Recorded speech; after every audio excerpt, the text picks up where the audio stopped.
très presse, mais bon, par la force des choses, je suis le coordonnateur du pool, du collectif, donc il est normal que ma génn expliquer, donc au nom de mes confrères, lan moo xew ci dossier bi quoi. D'accord. Voilà, donc, mais yéen a ngi layal ku bëri coow entre guillemets.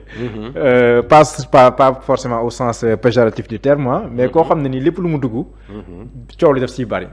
Surtout si mbirum yoon ak yu demee noonu. ñu yaakaaroon ne mbirum yoon ak Ousmane Sonko moom jeex na 2024 mais dafa mel ni ba léegi ni tey la fi gën a nekk nga yàgg koo défendre mais nga am si rôle booy joué léegi daanaka léegi yaa wuutu maître Bamba Cissé mi doon coordonné. Rôle boobu est-ce que yomb na si ab avocat nga war a plaider loolu seen liggéey la waaye tamit di wax di expliquer def ay conférence de presse ak yooyu.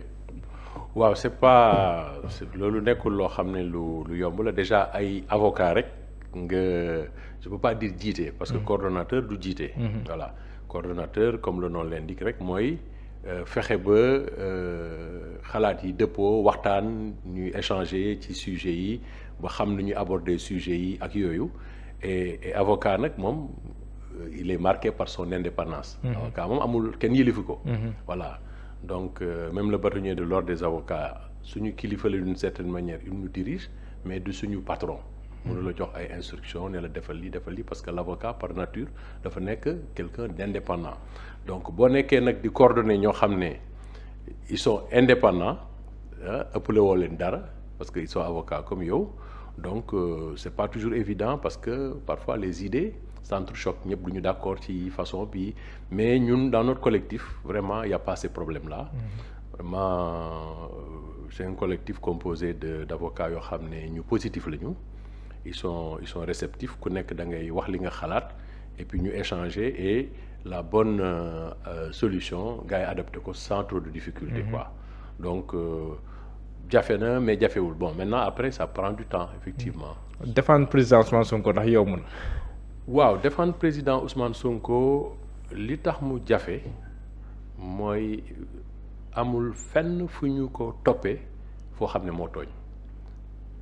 xam nga booy defaan koo xam ne dañ koy tooñ tout le temps ba pare mu jàkkaarloo ak ñoo xam ne dañu yor doole yaa ngi fi woon gis nga entre 2021 ak léegi même avant mais damay jël rek séquence temporelle 2021 ba léegi gis nga procès yu ñu ko ubbil yépp j'estime que dañ koo tooñ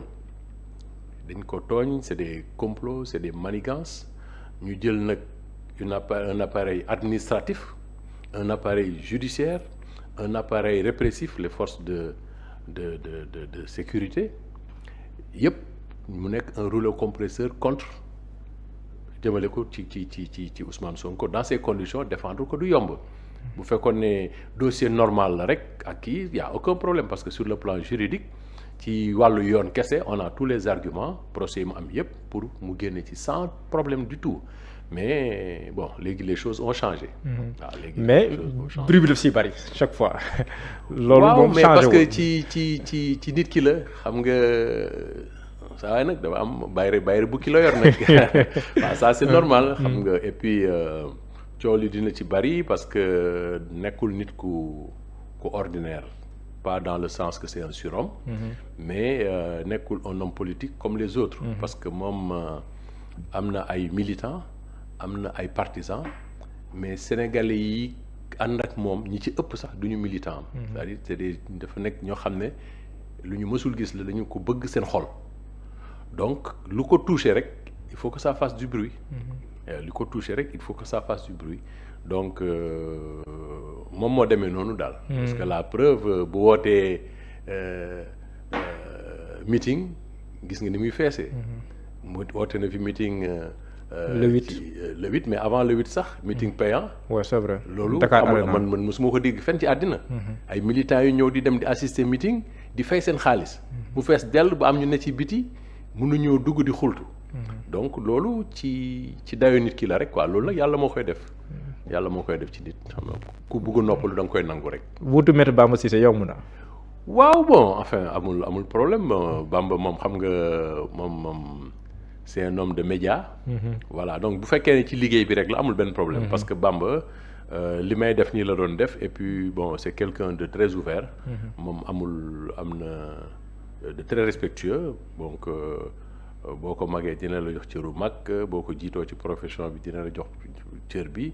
Et puis avocat aussi am na humilité parce que avocat lii def doole avocat, ce qui fait la force de l'avocat, c'est son humilité.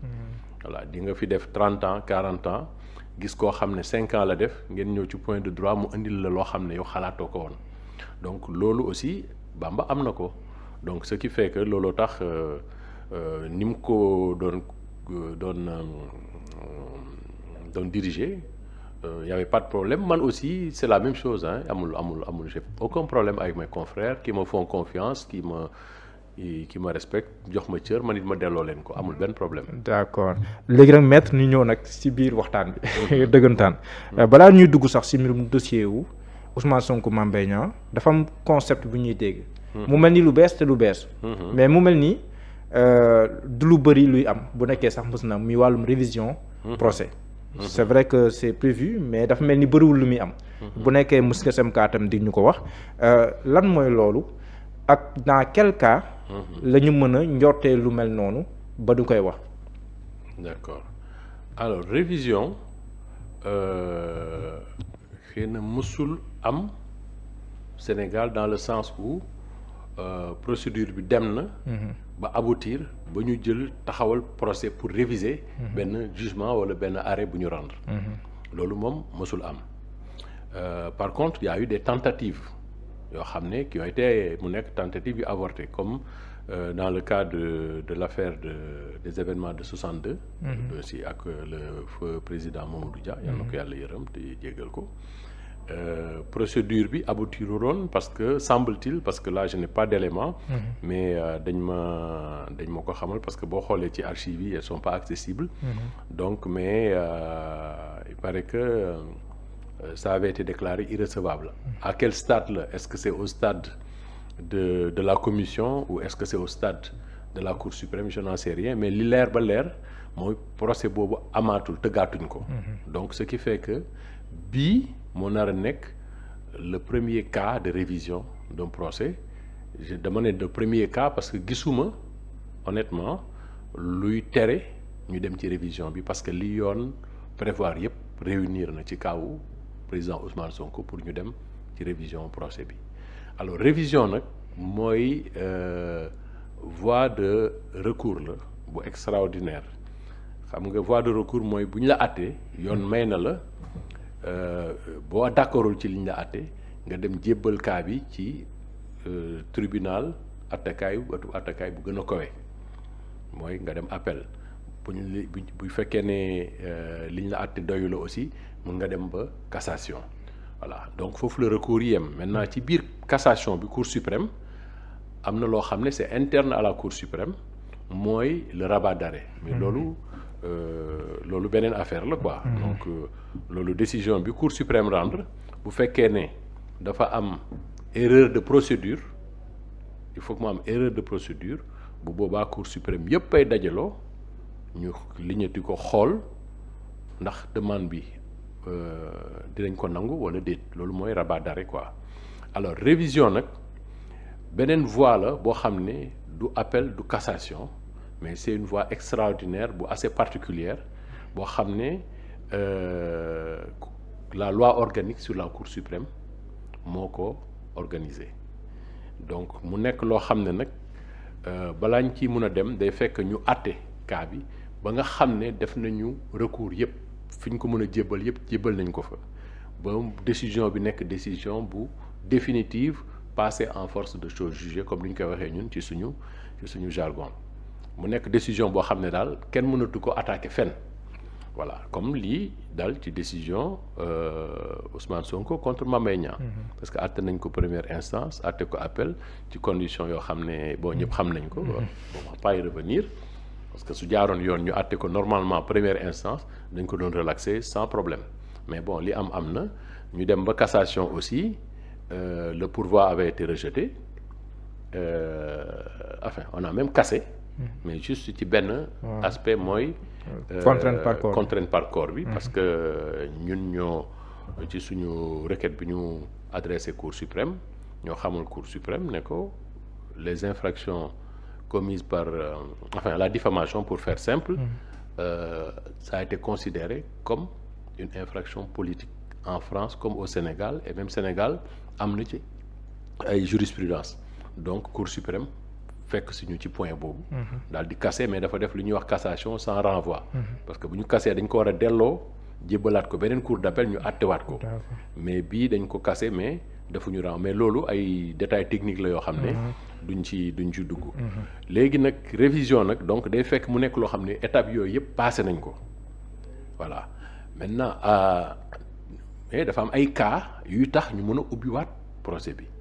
cas yooyu ñu ngi ko prévoir par l'article 92 de la loi organique sur la Cour suprême. Article 92 et suivant mu nekk ñeenti cas. yoo xam ne benn bu ci nekk buñ ci tombé donc ki nga xam ne moom la ñu condamné wala njabootam mun nañu bu fekkee ne dafa génn àddina mun nañu demander la révision. donc pour leeral rek premier cas bi. mooy par exemple ku ñu àtte ci faat bakkan ñu àtte ko condamné ko. ñu dem ba ci biir gis ay pièces yu feeñ ak yu wane ne que en fait ki ñu jàppoon ne dañ ko faat ndekete kooku deewul. xam nga loolu. waaw voilà ki ñu jàppoon ne dee na da nga ko faat ndeke deewul. ndekete kooku deewul. bu ñu nekkee ci cas bu mel noonu mën nañu demander la révision du procès. parce que amul homicide. parce que kenn faat bakkan amul. deuxième cas bi mooy bu ñu àttee kenn ci pour crime walla délit ñu dem ba ci biir amaat beneen àtte bu ñëwaat ci même cas bi. bu déclarer keneen coupable. ci même mbir mi. ci même mbir mi ñu ne diw par exemple. faat na diw ñu àtte ko 10 ans de réclusion criminelle par exemple ñu demaat ba ci biir ñu am keneen ku ñu topp ndeke pour les mêmes faits ndeke moo faatoon kii faat voilà donc kooku aussi loolu dina tax pour tënk rek dina tax ñu réviser procès bi parce que bu ñu àttee ñaari àtte dina am bu ci dëgg ak bu ci dul dëgg. c'est vrai bu ñu nee diw moo rey fii. ne diw moo rey fële. te kenn nit a dee donc te kenn nit a dee. waaw kon benn coupable il faut que ñu xool xam.